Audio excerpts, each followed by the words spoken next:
Hey guys, welcome back to another movie review. So tonight I just got back from watching Avatar Fire and Ash, and here's my spoiler-free review. Now before I start this review, let me go ahead and say this first. I am a very big fan of the Avatar franchise. I really like the first Avatar movie from 2009, and I love The Way of Water. So when I heard that a third Avatar movie was happening, I'm not gonna lie to you guys, I was pretty excited, and this was actually one of my most anticipated movies of the year. I thought the trailers for this movie looked absolutely amazing, and that's how I got really excited for this movie. And now that I have seen this movie, guys, I can happily say that this movie exceeded all of my expectations. This might be a hot take, but I think this is easily my second favorite movie in the Avatar franchise, and James Cameron has done it again. He has cooked up a really good entry in this franchise. There are so many things to process here, so let's break down the best and worst parts of the movie. The first positive for this movie is easily the visuals. I think the visuals in this movie look just as spectacular as the last two movies, and this movie was just an overall visual feast for the eyes. Another positive for this movie is the introduction of the Fire Tribe leader, Varang.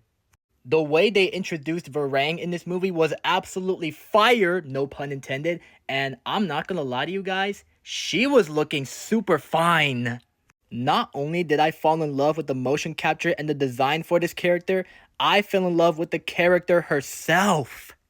And not to mention, the stuff they did with her character in this movie was very well executed. Another positive for this movie is the characters and the acting performances.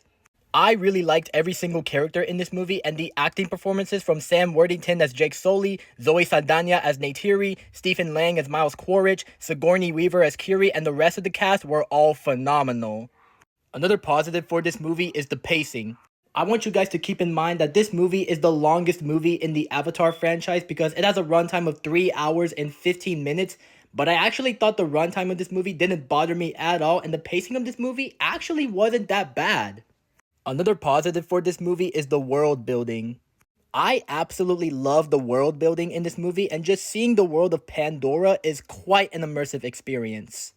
And the final positive for this movie is the action. I thought the action sequences in this movie were very fun and very entertaining, and they had me locked all the way in.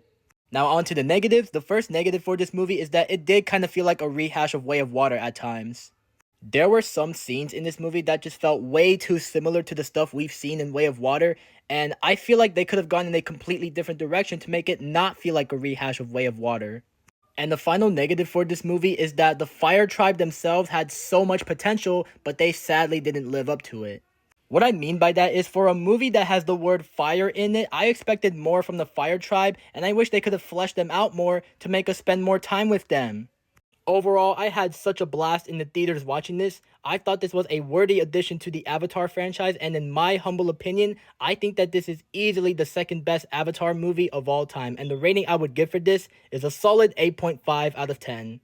But anyways, yeah, that's my review for Avatar Fire and Ash, and thank you for watching. If you want to see more reviews like this, follow me for more. Peace out.